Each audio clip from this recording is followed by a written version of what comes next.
여러분 지난주도 잘 지냈어요? 다음 주에 설날이 있죠. 여러분 새해 복 많이 받으세요.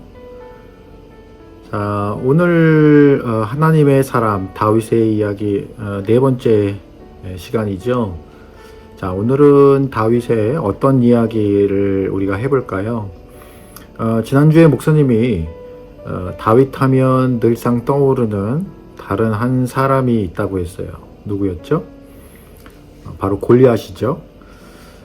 그런데 다윗 하면 함께 연상되는 또 다른 아주 유명한 이름이 있어요.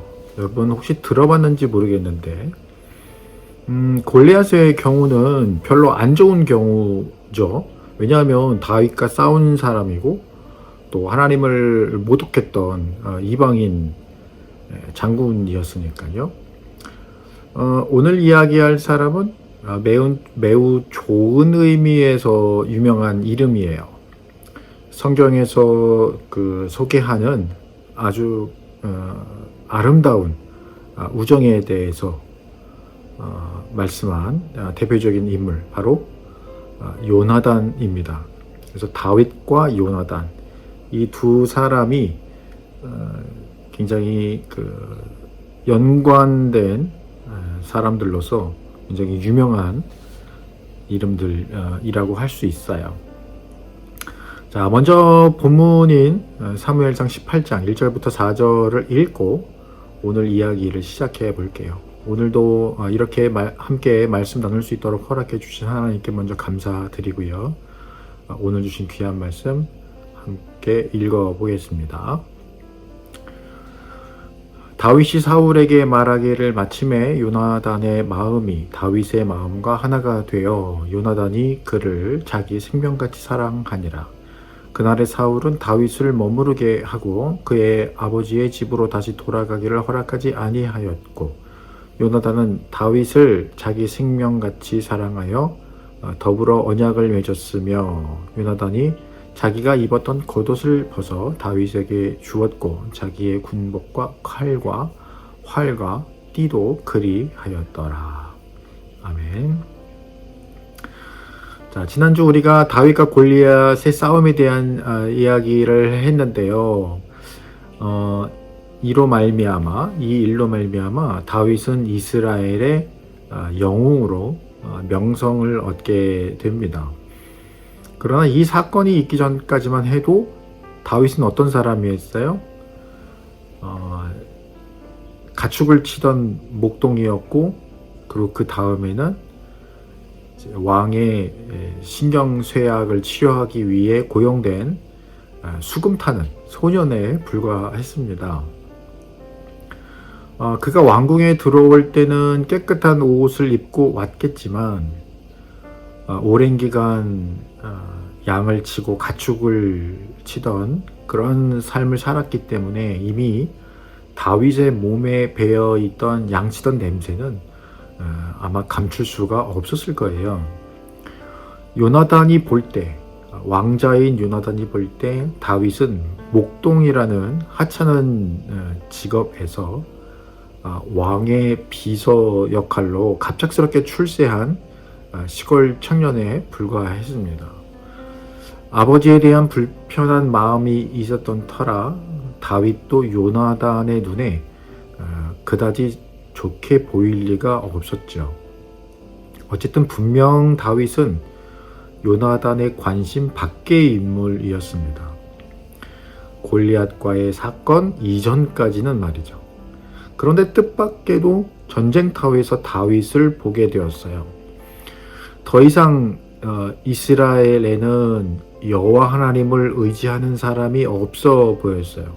그런데 자신이 하찮게 여겼던 한 시골 소년에게서 오직 여호와 하나님을 의지해야만 말할 수 있는 믿음의 고백을 들었던 겁니다. 어떤 말이었어요? 우리 지난주에도 목사님이 소개해줬던 그런 이야기였죠. 너는 칼과 창과 단창으로 내게 나아오거니와 나는 그따위 것들과는 도무지 비교가 되지 않는 이스라엘의 군대에 하나님의 이름으로 네게 나아가노라. 그 하나님께서 너희들을 내 손에 넘기시리니 너희 모두가 이곳에서 시체가 되리라. 어쩌면 요나단도 잠시 잊고 있었던 그 위대한 이름을 시골뜨기의 입에서 듣게 된 것일지도 모릅니다. 요나단이 정신이 번쩍 나고 다윗의 이 같은 말은 요나단의 마음을 사로잡기에 충분했을 거예요.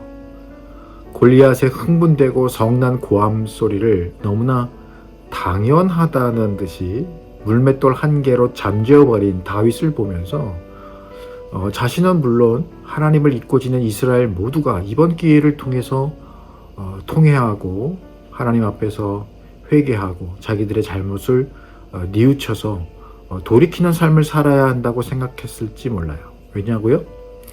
자신과 자신의 아비인 사울왕 그리고 모든 이스라엘이 골리앗을 그렇게도 두려워했기 때문입니다.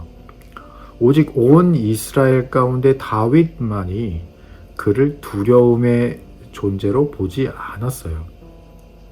아주 싱겁게 쓰러뜨릴 수 있는 존재로 본 것입니다.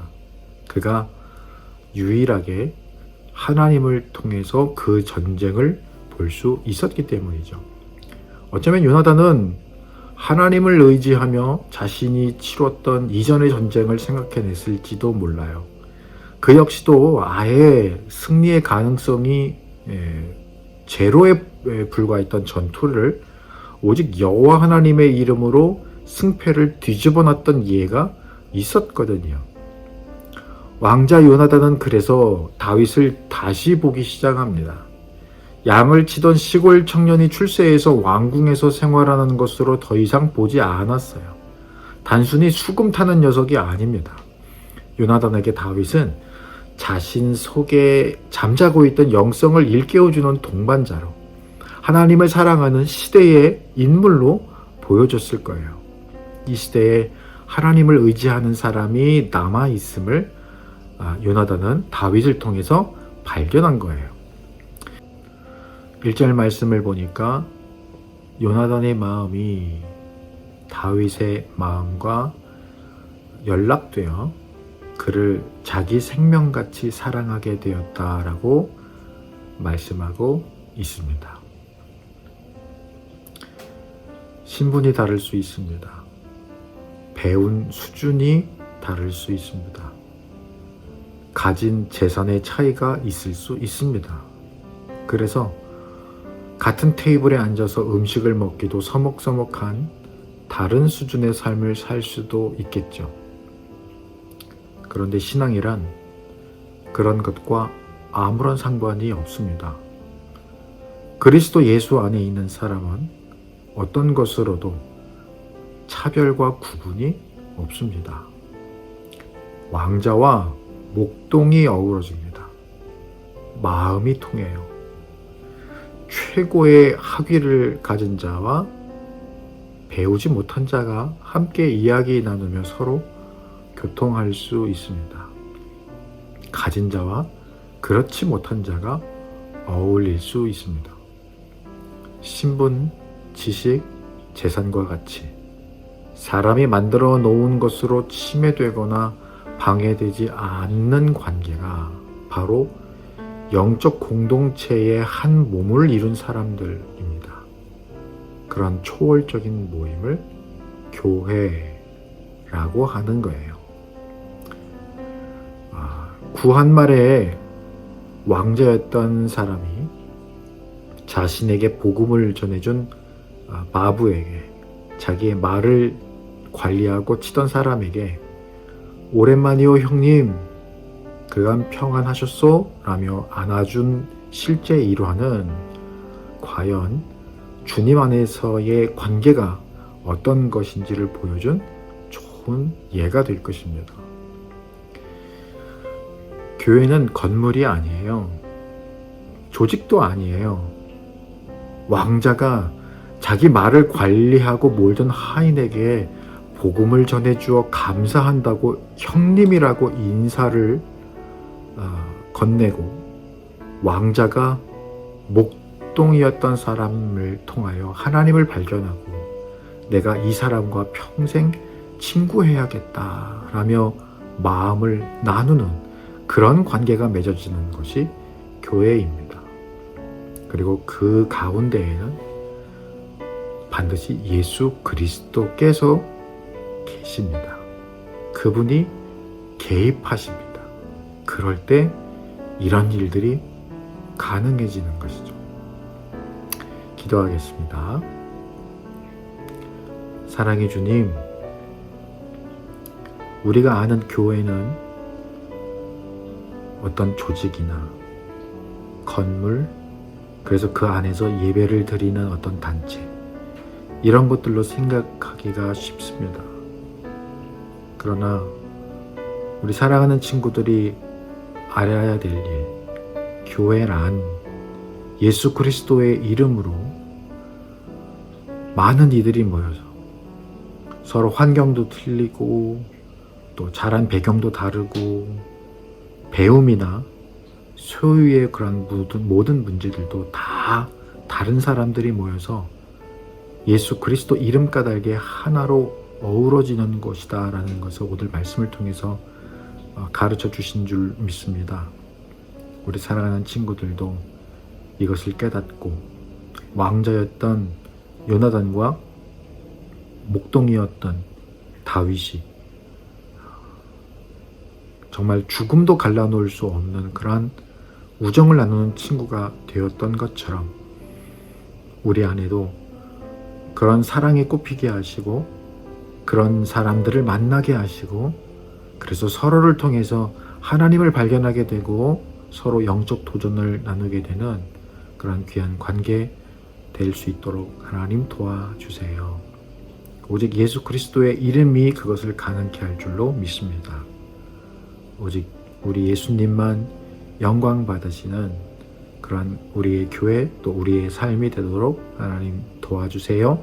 예수님 이름으로 기도합니다. 아멘. 고맙습니다. 여러분 설 잘 지내고요. 우리 또 다음에 만날게요.